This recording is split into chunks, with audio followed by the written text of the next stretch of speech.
하나님, 우리의 몸과 마음과 생각과 또 우리 영혼을 다 사로잡아 주셔서 말씀에 집중하게 하시고 하나님이 들려주는 음성으로 듣게 하시고 내 연판에 새겨서 그 말씀이 나를 이끌어가는 능력이 되게 하옵소서. 종의 몸, 마음, 생각을 사로잡아 주셔서 주님의 도구로 써주시길 원하옵고 예수님의 이름으로 기도하옵나이다. 아멘. 인생을 살다 보면 생각지 못한 사건들이 여기저기 이렇게 저렇게 나타나게 됩니다. 내가 원하던 원치 않던 또 기대하던 기대하지 않던 상황에 몰리게 됩니다. 사고가 날 수도 있고 질병이 엄습할 수도 있고 갈등이 일어나기도 하고 많은 상황이 일어나게 되는데 그런 상황에 도달하게 되면 선택을 할 수밖에 없는, 선택을 해야만 되는 그런 기로에 놓여질 때가 많죠. 여러분, 그럴 때 무엇을 어떻게 선택하느냐가 아주 중요합니다.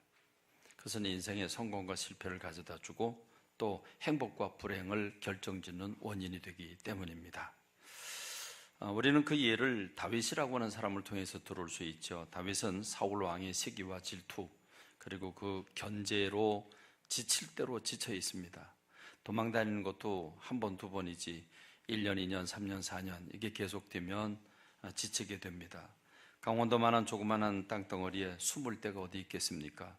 좀 숨으려고 500~600명이 함께 몰려다니면서 숨으려니까 숨을 데가 없지요.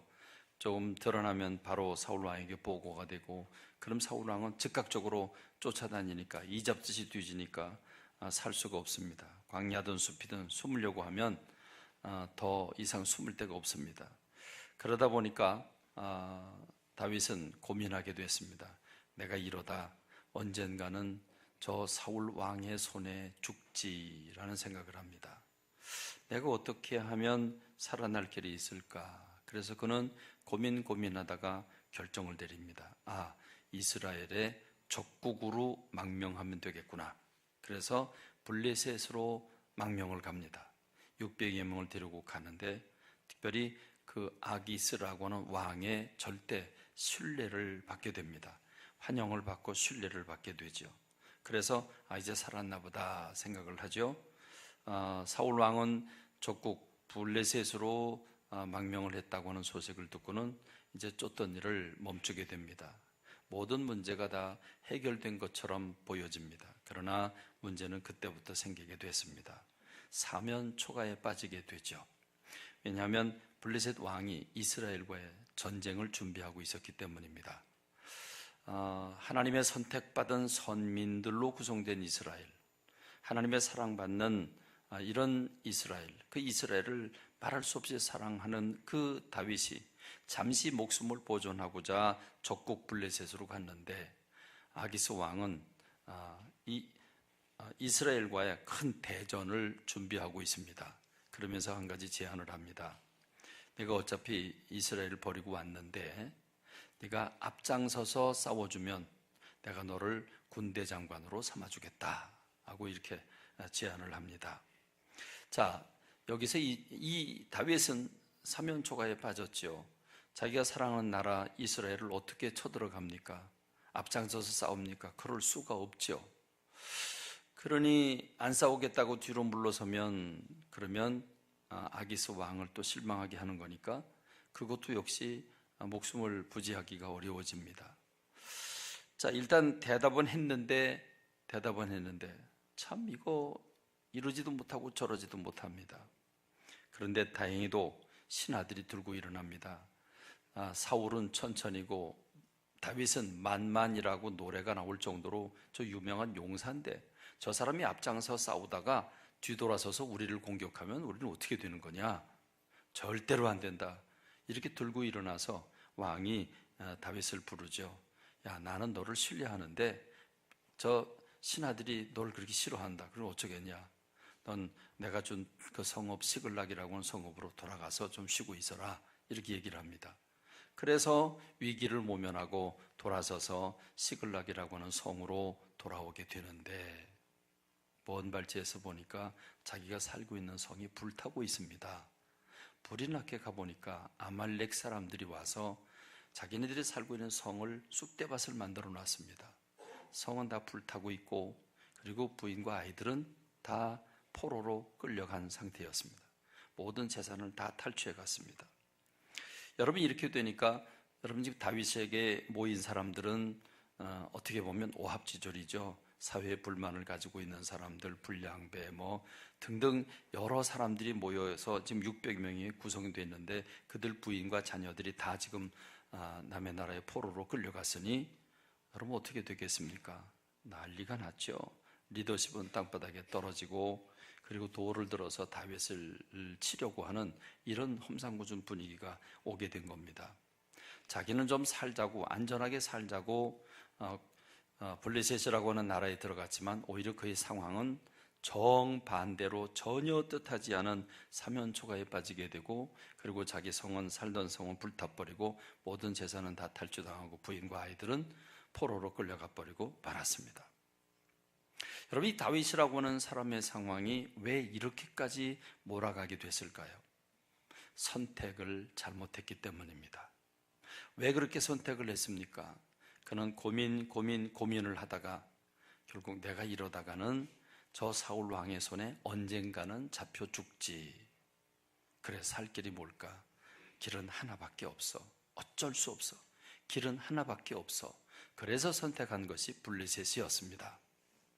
여러분, 원래 다윗이라고 하는 사람은 이렇게 살지 않았습니다. 다윗은 매 사건, 작은 일이건 큰 일이든 매 사건마다 하나님 앞에 기도합니다. 그리고 하나님이 응답하시면 그 응답에 따라서 행동하던 사람이 다윗이었습니다.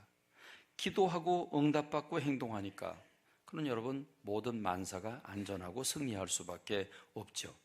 지금 이 블레셋에게 망명을 신청하고 일어난 사건이 사무엘상 27장에 소개되고 있는데, 사무엘상 23장, 그보다 앞선 23장에서는 다윗이라고 하는 사람이 일상생활을 어떻게 하고 있었나를 보여주는 장입니다. 사무엘상 23장 1절과 2절에 보면 사람들이 다윗에게 한 가지 뉴스를 전해줍니다.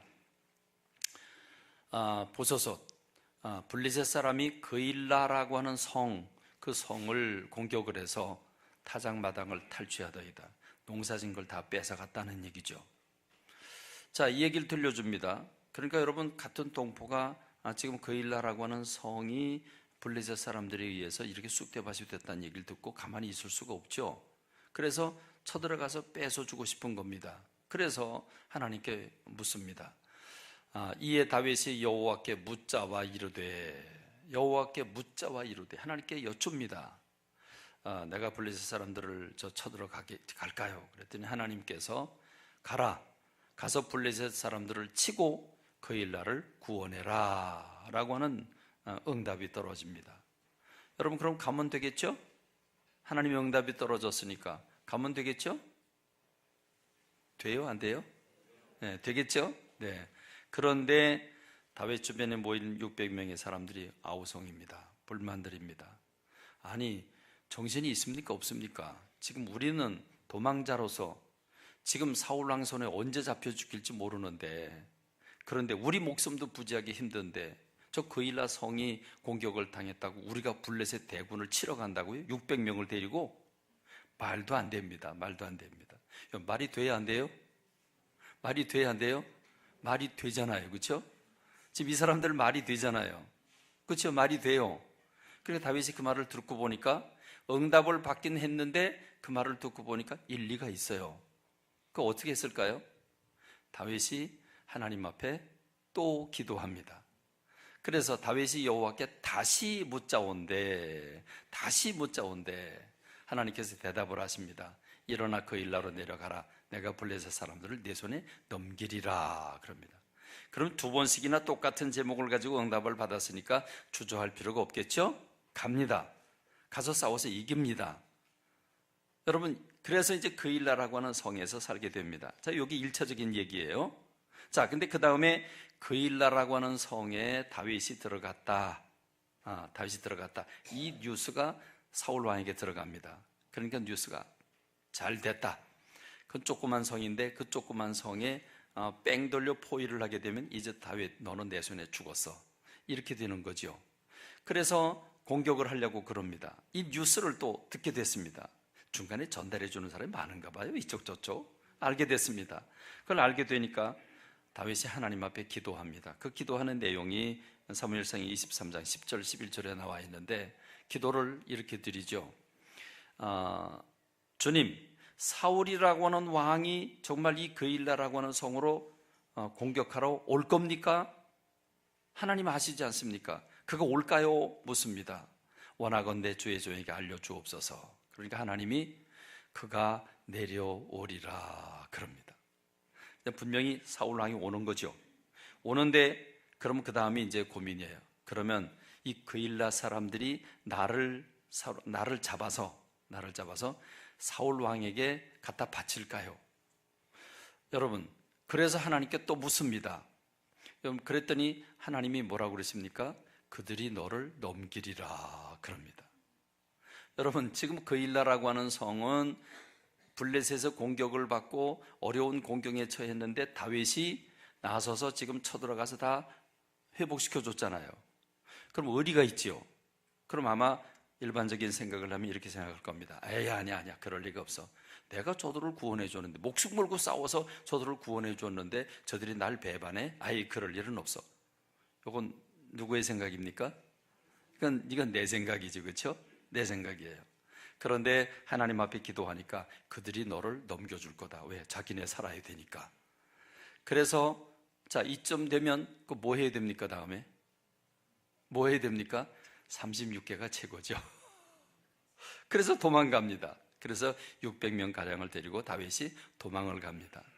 여러분, 이렇게 다윗이 하는 모든 일들이 작은 일이든 큰 일이든 뭐 남의 얘기를 귓등으로 듣든 아니든 내가 어떤 행동을 하고자 할 때 꼭 하나님께 묻습니다. 그리고 미심쩍으면 다시 묻습니다. 이렇게 하니까 안전하지요. 역사를 주관하시는 하나님, 그 하나님 앞에 기도하고 응답받습니다. 응답받는 대로 순종하고 행동합니다. 그러니 모든 일이 안전하게 되고 모든 일이 승리하게 되죠.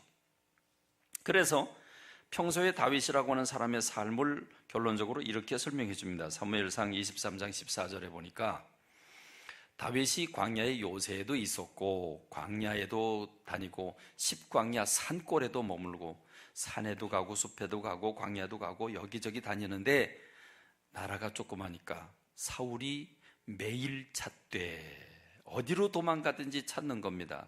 그러나 하나님이 그를 그의 손에 넘기지 아니하시니라. 할렐루야, 할렐루야. 아무리 사울왕이 매일 이잡듯이 뒤져도 하나님이 보호하시고 하나님이 내주지 않으시니까 다윗의 삶은 안전하게 되는 줄로 믿습니다. 할렐루야. 여러분, 그렇습니다. 그러니까 다윗이라고 하는 사람은 걱정할 필요가 없습니다. 그러나 여러분, 동일한 일이 한 번, 두 번, 1년, 2년, 3년, 4년, 5년 이게 계속되면 내가 언제까지 이렇게 도망 다녀야 돼? 그래, 내가 언젠가는 저 사울 왕의 손에 죽을 거야. 여러분, 이런 생각까지 미칠 수밖에 없겠죠. 그래서 고민하는 겁니다. 내가 언젠간 저 끈질긴 사울 왕의 손에 의해서 잡혀 죽임을 당하리라. 고민하다가 답은 하나밖에 없어. 어쩔 수 없어.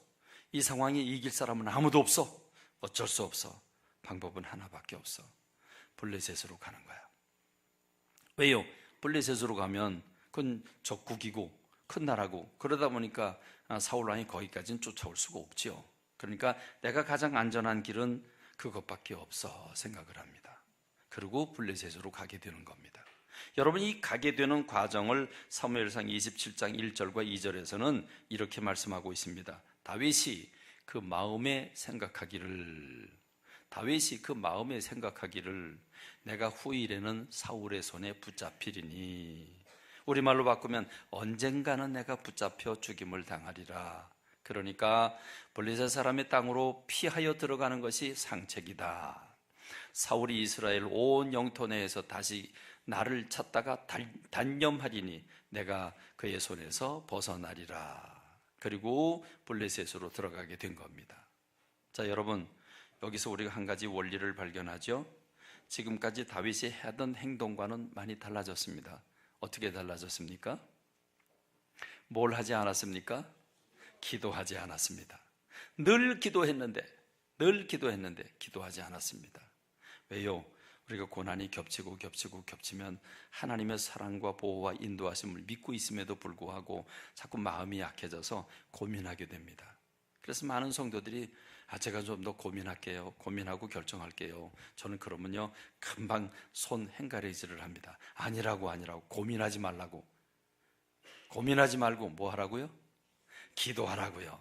고민해도요 답이 안 나와요. 우린 고민하고 기도하지 않고 고민하면 결론이 어떻게 나는 줄 압니까? 다윗처럼 납니다. 어쩔 수 없어. 누가 이 상황이 되더라도 이길 밖에 없어. 어쩔 수 없어. 그리고 결정합니다. 여러분, 혹시 우리의 사는 삶의 모습이 다윗과 같지 않을까요? 늘 기도하면서 내가 기도를 통해서 응답받고 행동해야 된다는 것은 충분히 알고 있어요. 알고 있음에도 불구하고 결정적인 사건, 중요한 사건, 아니면 힘들고 어려운 사건이 연속적으로 올려오게 되면, 그러면 고민하다가 어쩔 수 없어. 이 길밖에 없어. 내 사는 길은 이거밖에 없어. 여러분, 이렇게 생각하고 행동하는 저와 여러분은 아닙니까? 우리의 삶을 돌아봐야 합니다. 그러나 여러분, 기도하지 않는 건 어마어마한 실수이고 실책입니다. 왜냐하면 나는 길이 안 보여도, 나는 어쩔 수 없다고 말하지만, 그러나 하나님께는 길이 있는 줄로 믿습니다. 내 눈에는 보이지 않지만 하나님 눈에는 보이는 줄로 믿습니다. 그게 우리가 기도해야 할 필요성입니다. 이사야서 55장 8절로 9절의 말씀은 이렇게 말씀합니다. 내 생각은 너희 생각과 다르다. 내 길은 너희 길과 다르다. 얼마만큼 다른 줄 아느냐? 하늘만큼 땅만큼. 하늘과 땅이 차이가 나는 것처럼 내 길은, 내 생각과 내 길은 너희 길보다 높다. 이렇게 말씀을 하십니다. 그러므로 여러분, 오늘 저와 여러분들이 길이 없다고, 답이 없다고, 어쩔 수가 없다고 하기 전에 먼저 기도하는, 그래서 응답받고 행동하는 제가 되고 여러분들이 되길 주님의 이름으로 축원합니다. 오늘 제가 이 서론적인 말씀에 다윗이라고 하는 사람 얘기를 좀 길게 여러분에게 늘어놓는 것은 우리가 지금 사순절 기간을 살고 있기 때문입니다. 사순절은 예수님께서 나를 위해 십자가 지시고 고난받고 죽으신 것을 묵상하면서 내 죄로 인해서 십자가에 달린 예수님을 다시 한번 생각하고 거기서 영적으로 하나님 앞에 새로운 마음을 갖고 무장하게 되는 것이 사순절입니다. 오늘 저와 여러분 생각해 보십시다. 여러분은 과연 십자가 밑에 서 계십니까? 십자가 앞에 무릎을 꿇고 계십니까? 많은 사람들에게 십자가는 노출되어 있습니다. 어디를 가나 십자가는 보이게 되어 있습니다. 그렇습니다. 예수님이 우리를 위해 십자가 지셨다고 하는 건 이젠 삼척동자도 다 압니다. 그러나 사람들이 과연 예수님을 영접하고 있습니까? 과연 오늘 저와 여러분들은 십자가라고 하는 사실을 뻔히 알고 있음에도 불구하고 십자가 아래에서 자기를 부인하고 겸손하게 내 생각을 버리고 주님의 생각을 붙잡고 계시는가, 그 말이죠. 그런 면에서 오늘의 주인공은 다윗이 아니라 가룟 유다입니다. 가룟 유다는 왜 이 세상을 구원하기 위해서 가룟 유다의 죄까지 짊어지시고 우리 모든 사람이 죄를 짊어지시고 십자가를 지시려고 했는데, 그런데 왜 가룟 유다는 스승 예수를 배반했을까요? 왜 가룟 유다는 예수님을 은 30냥에 팔았을까요? 분명한 것은 돈 때문은 아니었습니다. 돈 때문이라고 한다면 다시 그거를 대제사장들 앞에 와서 팽개치지는 않았겠죠. 분명히 돈은 아닙니다. 그럼 무엇 때문일까요?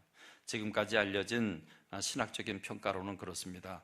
이 가룟 유다는 혈혈당원이었다.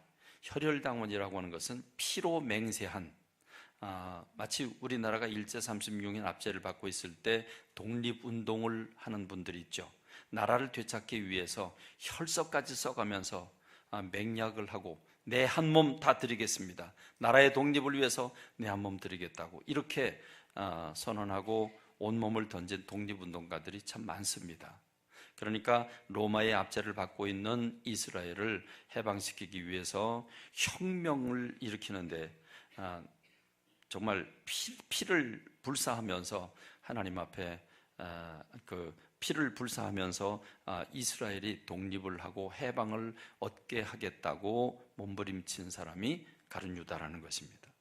이 가룟 유다가 예수님이 제자가 된 동기는 예수님을 통해서 이 로마라고 하는 나라로부터 우리를 해방시켜주고 우리나라가 일어나서 빛을 발하게 되는 동기를 가져다 줄 수 있다고 믿었기 때문입니다. 많은 사람들이 예수님에게 몰려들었고 예수님 병든 자를 고치고 안절병을 일으키고 소경과 귀머거리 귀를 열게 하는 능력을 가진 분이었습니다. 거기다가 하나님의 나라를 선포하셨습니다. 그 예수 그리스도를 바라보면서 저분이야말로 이 민족을 해방시킬 혁명가라고 하는 사실을 가룟 유다가 받아들인 겁니다. 그런데 1년, 2년, 3년 아무리 때를 기다려도 예수님이 로마 정부를, 로마 군대를 뒤엎을 생각을 한 번도 하지 않습니다. 행동이 옮긴 적도, 입 밖에 낸 적도 없습니다. 한 번도 없습니다. 이때나 저때나 기다리다가 지치고 지칩니다. 결국 가룟 유다는 예수님을 통해 실망감을 얻고 그래서 예수님을 배반하고 팔게 되었다라고 하는 게 이제 신학적인 대부분의 많은 신학가들이 동의하고 있는 부분입니다. 그런데 제가 근래에 글 하나를 읽으면서 유다의 최후 보고서라고 하는 어느 신학교의 교수의 글을 읽으면서 일리가 있겠다 싶었습니다. 그건 뭐냐면 가룟 유다가 예수님을 왜 배반했을까? 왜 팔아먹었을까? 아무리 기다려도 예수님이 혁명을 일으킬 로마 정부 더불어 싸울 의지가 없는 걸 발견하고 저를 자극해야 되겠다. 그래서 예수님을 고발을 하고 예수님을 팔고 십자가에 매달리게 되면 그럼 자기가 저 스승도 자기가 자기 궁지, 자기 목숨이 위태하게 되면 틀림없이 기세와 이적을 바라고 그리고 뭔가 일할 거다. 이런 기대 때문에 가룟 유다가 의도적으로 예수님을 자극하게 했다라고 하는 이런 글을 썼습니다. 제가 그 글의 일부만 여러분들에게 좀 읽어드리도록 하겠습니다. 유다의 최후 보고서. 당원 유다가 그 혈혈로 뭉쳐진 피를 뿌리고 나라를 회복하겠다고 하는 대장 그 엘리아살님께 편지를 씁니다. 계획은 실패로 돌아갔습니다. 그렇게 궁지로 몰아넣으면 결국은 권능의 힘을 보여주리라 생각했는데 귀신을 쫓아내고 수천 마리의 돼지떼를 물속에 쳐놓고 폭풍에게 명령해 잠잠하게 하고 무리를 걷던 그 기적의 힘으로 로마 놈들을 박살낼 것이라고 생각했는데 그저 어처구니 없는 결과를 보고 말았을 뿐입니다. 그는 그냥 죽었습니다. 그냥 죽었습니다. 그가 도살장에 끌려간 양처럼 그렇게 무력한 모습으로 아무것도 하지 않을 줄은 꿈에도 몰랐습니다. 로마인들이 그를 십자가에 못 박을 때까지만 해도 저는 기대를 버리지 않았습니다. 멀리서 십자가에 달린 그를 바라보며 이제 가장 드라마틱한 순간에 모든 인간들이 마지막이라고 생각하는 바로 그 순간에 하나님의 천군 천사들이 하늘에서 내려와 메시아를 구하고 로마인들을 박살낼 것이라고 저는 끝까지 믿고 있었습니다. 이제 하나님의 도성 예루살렘에서 시작하여 온 나라로 하나님의 구원과 해방의 물결이 퍼지리라 믿어 의심하지 않았습니다. 그러나 그는 아무것도 하지 않은 채 그냥 죽고 말았습니다. 저를 혼란에 빠뜨린 것은 그가 할 수 없었던 것이 아니라 하지 않았다는 사실입니다. 근데 그는 분명히 상상할 수도 없는 엄청난 힘을 지니고 있었지만 최후까지도 그 힘을 사용하지 않았습니다. 심지어 죽음에 이르기까지도 말입니다. 그가 어떤 능력을 가지고 있었는지 저는 수년간 그와 함께 다니며 두 눈으로 똑똑히 보았습니다. 아무도 믿지 못할 것만 같아 차마 보고 드리지 못한 일들도 수없이 많았습니다. 그런 그가 그냥 그렇게 죽다니요. 저는 제가 눈으로 본 이 사실을 아직까지도 믿을 수가 없습니다. 그리고 계속 이어지는데 그 글의 핵심은 그렇습니다. 결국 예수님을 자극시켜서 결정적인 때가 오면 로마를 무너뜨리고 이스라엘을 군사적으로 해방시킬 줄 알았는데 그렇지 않았다는 거죠. 그래서 가룟 유다는 절망에 빠집니다. 그렇게 할 수 있는데 할 수 없는 사람이면 기대도 안 걸었는데 할 수 있는 분이었는데 안 했다. 도저히 이해할 수가 없었습니다. 좌절하고 몸부림치다가 결국 그는 자결을 선택합니다. 그래서 돈을 그 받았던 돈을 대제사장들에게 던져주고 자기는 자결하고 말죠. 그리고 이 보고서 끝부분에서 내가 이 편지가 마지막이 될 겁니다. 그리고 이제 편지를 마칩니다. 물론 이거는 신학교 교수가 쓴 글에 불과합니다. 그러나 맞습니다. 가룟 유다가 왜 예수님을 배반했을까? 이러한 추정이 가능하다는 것입니다. 여러분, 무엇입니까? 분명히 예수님은 뛰어내릴 수 있었습니다. 맞습니다. 가룟 유다가 제대로 봤습니다. 예수님은 이렇게 말씀을 하시죠. 가룟 유다가 사람들을 데리고 와서 예수님을 체포할 때, 그때 어떨결에 베드로가 칼을 뽑아들고 휘둘렀는데 대제사장 말고라고 하는 사람의 귀가 땅바닥에 떨어지죠. 예수님 그걸 귀 조각을 들어서 말고라는 사람의 귀에 붙여주면서 이렇게 말씀하십니다. 네 칼을 칼집에 도로 꽂아라. 칼을 사용한 사람은 다 칼로 망한다 하는 말씀을 하시면서, 너는 내가 내 아버지께 구하여 지금 12군단 더 되는 천사를 보내시게 할 수 없는 줄로 아느냐? 내가 만일 그렇게 하면 이런 일이 있으리라고 말씀하신 성경이 어떻게 이루어지겠느냐 하십니다. 그렇습니다. 주님이 군대를 동원할 수 없어서 군사적인 방법으로 혁명을 통해서 이스라엘을 해방시키지 못하는 게 아니었습니다. 그럼 여러분, 왜 그랬죠? 예수님은 왜 침묵을 지키셨죠? 왜 예수님 무기력하게 십자가를 다 한 몸으로 받으셨죠? 그것은 온 인류의 죄악을 당신의 몸으로 다 끌어들여 십자가에서 못 박혀 죽으심으로 우리들의 죄를 대신하시기 위해서, 대속하시기 위해서 십자가를 지신 것입니다. 능력이 없어서가 아니라 사랑 때문이었습니다. 능력이 없어서가 아니라 우리를 대속하시기 위해서 십자가의 길을 의도적으로 선택하신 것입니다. 그렇습니다. 하나님이 세상을 사랑하셔서 예수님을 보내주셨고, 예수님은 그 사명을 감당하시는데 하나님의 뜻을 이루기 위해서 묵묵히 무기력하게 다 받아들이신 것입니다. 우리가 아직 죄인 되었을 때 그리스도께서 우리를 위하여 죽으심으로 하나님께서 우리에 대한 자기의 사랑을 확증하셨느니라. 로마서 5장 8절은 말씀하고 있죠. 그렇습니다. 주님의 사랑 때문에 우리를 살리기 위해서 모든 걸 포기하신 것입니다. 한 사람 아담 때문에 죄가 이 세상에 들어왔다고 한다면 바로 한 분 예수 그리스도로 말미암아 의와 구원이 세상에 이르게 된 줄로 믿습니다. 그런데 가룟 유다는 그걸 깨달을 수가 없었습니다. 왜요? 자기 방법, 자기 생각에 포로로 잡혀 있었기 때문입니다. 선택받은 이스라엘이라고 나라가, 하나님의 사랑받는 이스라엘 나라가 남의 나라 로마 군대에 압제를 하고 있다는 것 자체가 견딜 수 없었고, 그래서 군사적인 메시아를 기다렸고, 자기가 그리는 메시아, 자기가 꿈꾸는 메시아, 그 자기의 생각, 자기의 고정관념에 울타리를 쳐놓고 예수님을 그런 눈으로 보니까 예수님의 말씀이 눈에 들어오지 않았습니다. 귀가 가려졌고 눈이 멀었기 때문입니다. 여러분, 이렇게 오늘 저와 여러분들이 이 세상을 살아가는 동안에 자기의 잘못된 생각을 잘못된 것인 줄로 모르고 그걸 옳은 줄로 알고 그걸 붙잡고 살아나가면 어마어마한 참 쓰라린 실패와 상처가 우리에게 온다는 사실을 우리가 알아야 될 것입니다. 우리가 읽은 본문의 말씀은 십자가의 도에 대해서 말씀하고 있습니다. 십자가의 도, 고린도서 1장 18절의 말씀, 십자가의 도는 십자가의 길, 구원받는 길, 우리가 하나님의 자녀가 되는 길, 그게 십자가의 도인데, 십자가의 도가 멸망하는 자들에게는 미련한 것이요 구원받는 우리들에게는 하나님의 능력이라 그랬습니다.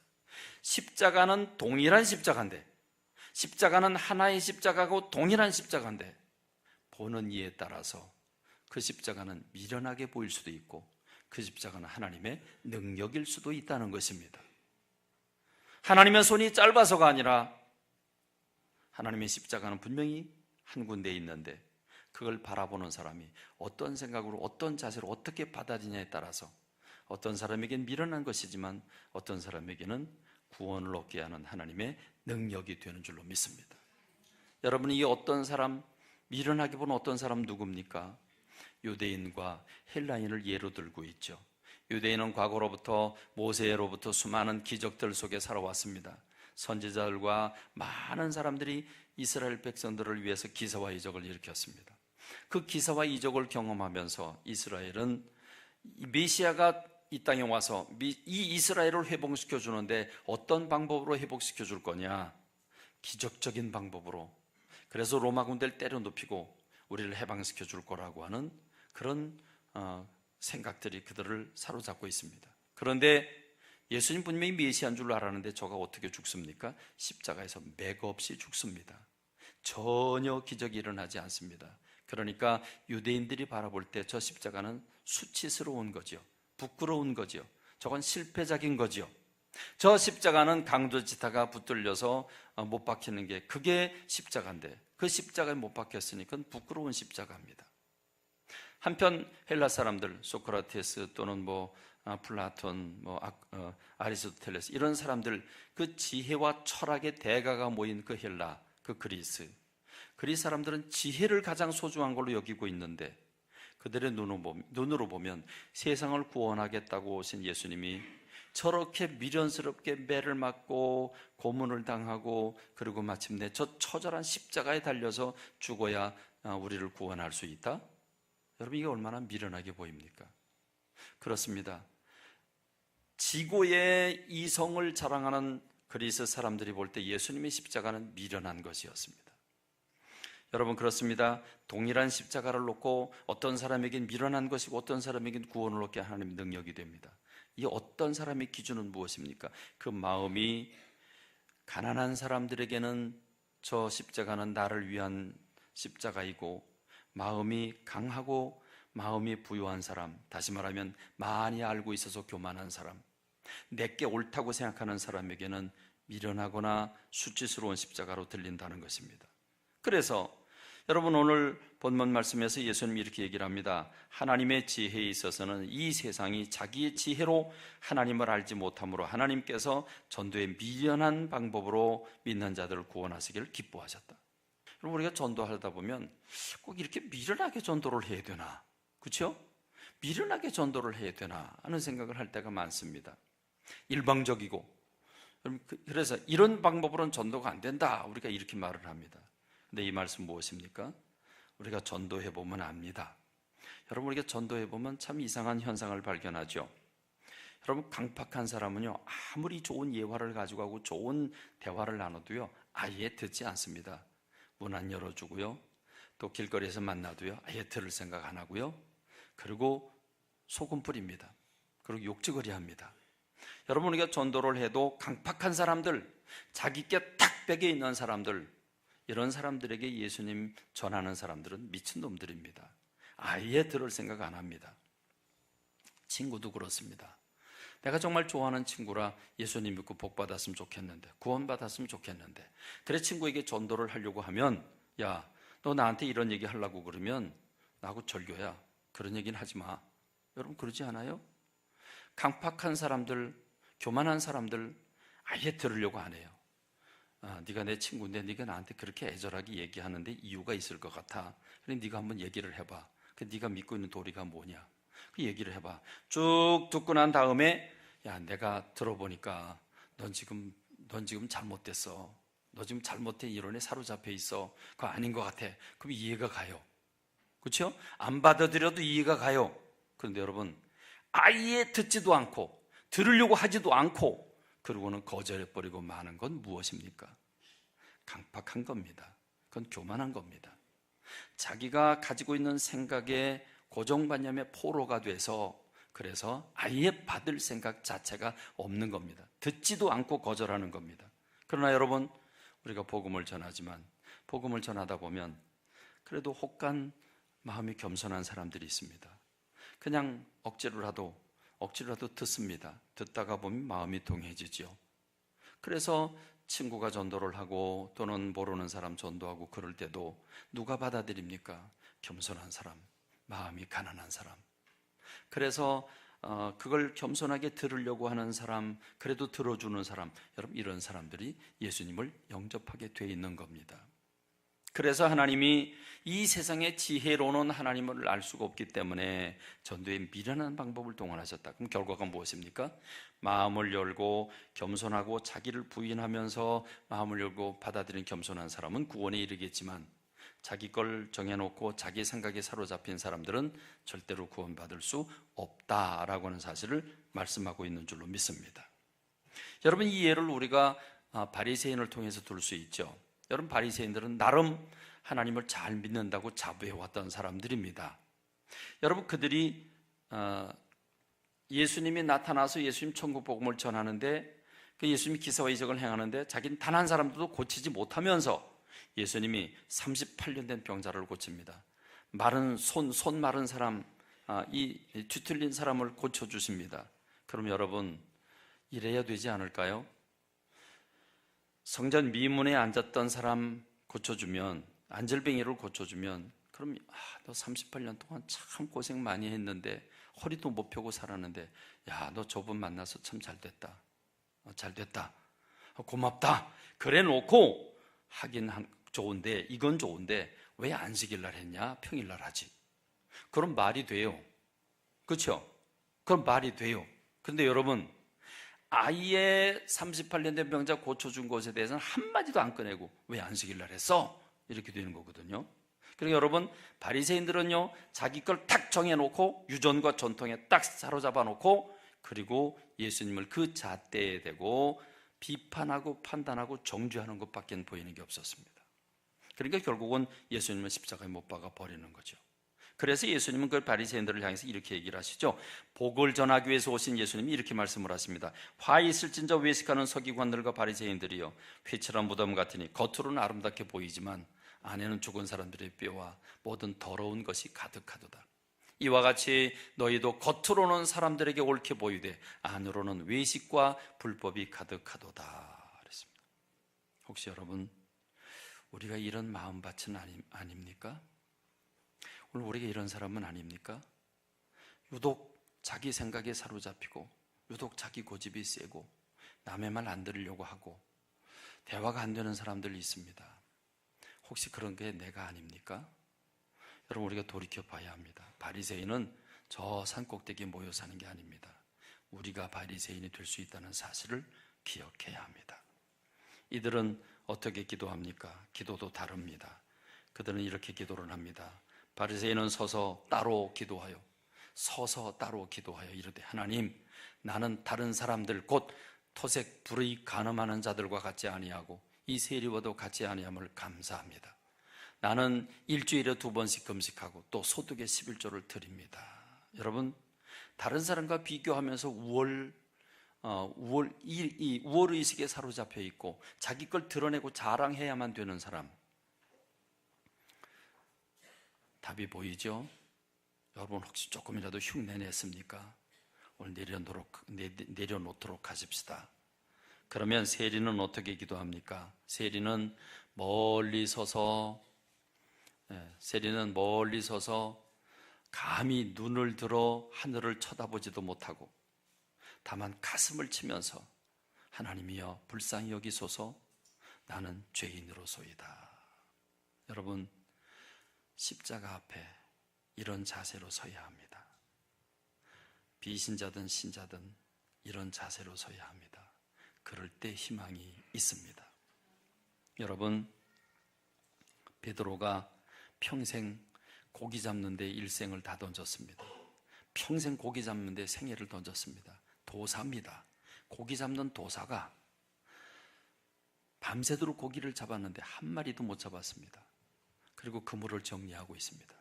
지금 그물을 정리하고 있는데 처음 본 사나이가 나타나서 저 깊은 데 가서 그물을 던지라고 그럽니다. 우리 지원성 장로님, 그물을 씻고 있어요. 한 마리도 못 잡았어요. 그때 기운이 빠져요? 기운이 있어요? 남아있어요? 기운이 쭉 빠지죠. 여러분, 돈 잘 벌리면 피곤해도 안 피곤해요. 고기 많이 잡히면 힘을 더 많이 쓰는데 안 피곤해요. 고기가 안 잡혔어요. 밤새도록 그물 던져서 힘이 쭉 빠졌어요. 근데 지금 그 무거운 그물을 정리하고 있어요. 씻고 있어요. 그런데 깊은 데 가서 그물 던져라. 잔원이 같으면 던졌겠어요? 안 던지지요. 누가 던지겠어요? 근데 베드로가, 내가 밤새도록 수고했는데 못 잡았습니다. 그런데 선생님 말씀하시니까 그 말씀 의지해서 내가 던져보겠습니다. 아마 이랬을 거예요. 던져는 보겠습니다. 던졌어요. 이게 웬일입니까?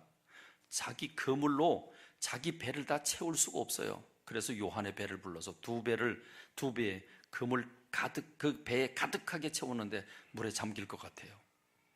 여러분, 베드로가 배를 몰고 나옵니다. 그리고 주님 앞에 엎드립니다. 주여, 나를 떠나소서. 나는 죄인으로소이다. 그럽니다. 그런 자기를 부인하는 그 베드로를 향해서, 베드로야, 내가 이제 후로는 내가 사람 낚는 어부가 되게 하겠다, 이렇게 말씀을 하시잖아요. 그렇습니다. 오늘 우리가 자기 생각에 사로잡혀 있는 사람은 구원도 못 받아요. 자기 생각에 사로잡혀 있는 사람은 십자가 앞에 있음에도 불구하고 하나님 나라를 이루어갈 수가 없어요. 다윗처럼 매사에 기도하고 겸손하게 무릎 꿇고 주님의 말씀대로 응답받고 행동하는 사람, 하나님을 믿지 않지만 겸손하게 그 말을 받아들이면서 마음을 여는 사람, 영접하는 자, 곧 그 이름을 믿는 자들에게 하나님의 자녀가 되는 권세를 주셨다고 했습니다. 오늘 십자가 앞에 우리 모두 자기를 부인하며 겸손하게 엎드려 하나님의 사랑받는 제가 되고 여러분들이 되기를 주님의 이름으로 축원합니다. 하나님 아버지, 은혜와 사랑을 감사합니다. 우리들 무엇인데 사랑해 주셔서 하나님, 오늘 이렇게 우리들 주님의 전에 불러주시고 생명의 말씀을 허락해 주시나이까, 살리는 말씀을 허락해 주시나이까, 하나님 구원의 메시지를 베풀으신 하나님을 찬양합니다. 사순절을 맞이해서 십자가 앞에 있는 우리들을 발견합니다. 십자가 앞에서 고개를 들지 아니하고 고개를 숙이며 엎드려 주의 음성 듣기를 원하는 주의 백성들, 오늘도 내 것을 내려놓고 주님의 음성 듣기를 원합니다. 주님 기도하고 응답받기를 원합니다. 우리 하나님, 주님과 동행하는 주의 사람들 되게 하여 주옵소서. 이 시간 성만찬을 통해서 주님이 나와 함께 하심을 체험하기를 원합니다. 우리가 준비한 떡과 즙을 주님께서 성별히 여겨주시고 깨끗하게 하셔서 우리가 여기에 참여할 때 주님의 사랑을 느끼게 하옵소서. 예수님의 이름으로 기도하옵나이다. 아멘. 주님의